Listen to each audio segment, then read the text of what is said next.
tentang sistem respirasi atau sistem pernapasan. Sistem respirasi adalah proses pertukaran gas karbon dioksida dan oksigen yang terjadi di alveolus.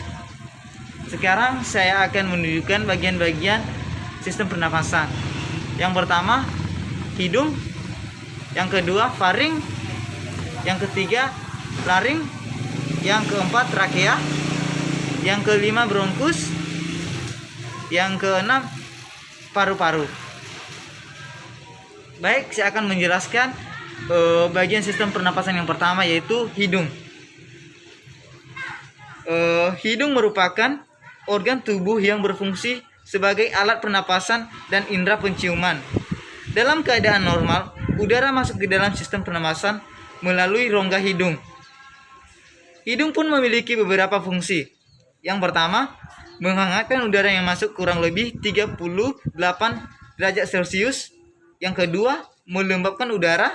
Yang ketiga, menyaring kotoran yang dilakukan oleh bulu-bulu hidung. Yang ketiga, melakukan penciuman. Selanjutnya kita akan membahas sistem pernapasan yang kedua, yaitu faring. Faring adalah saluran otot yang tegak lurus antara basis kanan dan vertebrata skalis. Faring juga terdiri atas 3 bagian, yaitu yang pertama mesofaring, yang kedua orofaring, yang ketiga faring, yaitu menyalurkan makanan ke kerongkongan dan udara ke laring. Selanjutnya kita akan membahas sistem pernapasan yang ketiga, yaitu laring. Laring merupakan tulang rawan yang dilengkapi dengan otot membran, jaringan ikat, dan ligamentum. Laring ini juga berfungsi dalam vokalisasi manusia.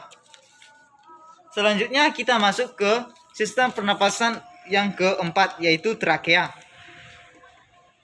Trakea adalah tabung seperti pipa yang berbentuk menyerupai huruf C. Trakea ini dibentuk oleh tulang-tulang rawan yang disempurnakan oleh selaput.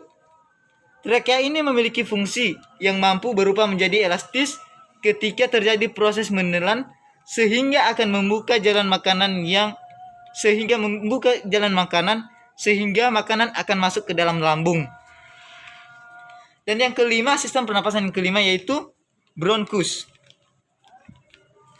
Bronkus merupakan lanjutan dari trakea yang memiliki struktur yang sama dengan trakea dan dilapisi oleh.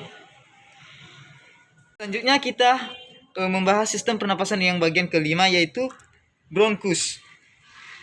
Bronkus merupakan lanjutan dari trakea yang memiliki struktur yang sama dengan trakea dan dilapisi oleh sejenis sel yang sama dengan trakea dan berjalan ke bawah menuju paru-paru.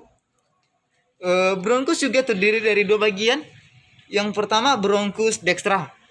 Ini dia yang bersifat pendek dan lebar. Dan yang kedua, bronkus sinistra yang bersifat panjang dan bersifat vertikal. Cabang-cabang sistem bronkus ini menjadi bronchiolus. Pernapasan manusia dibagi menjadi 2, yaitu pernapasan eksternal. Ini di bagian hidung. Pernapasan eksternal ialah proses pengambilan oksigen dari udara ke darah dan pelepasan karbon dioksida dari darah menuju udara yang terjadi di dalam paru-paru.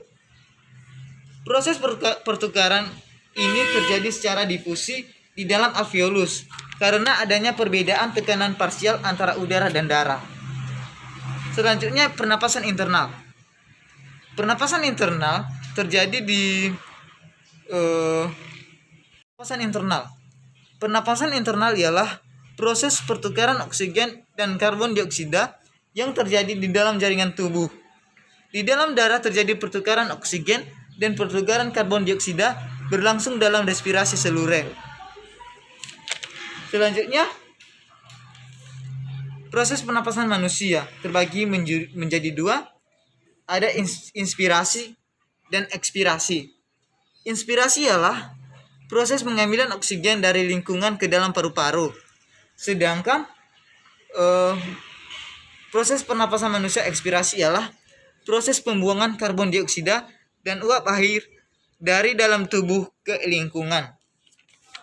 Ada mekanisme pernapasan terbagi menjadi dua. Yang pertama, pernapasan bagian dada.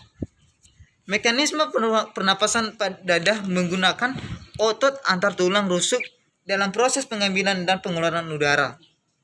Otot ini terdiri dari dua bagian, yaitu otot antar tulang rusuk luar dan otot antar tulang rusuk dalam. Yang kedua, pernapasan perut. Pernapasan perut menggunakan prinsip kerja otot diafragma dan otot dinding rongga perut.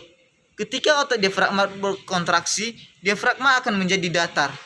Ketika itu pula volume rongga dada membesar, sedangkan tekanan udara luar tidak berubah menjadi paru-paru mengembang, akibat udara akan mengalir dari lingkungan menuju paru-paru. Fase ini disebut dengan fase inspirasi. Terima kasih.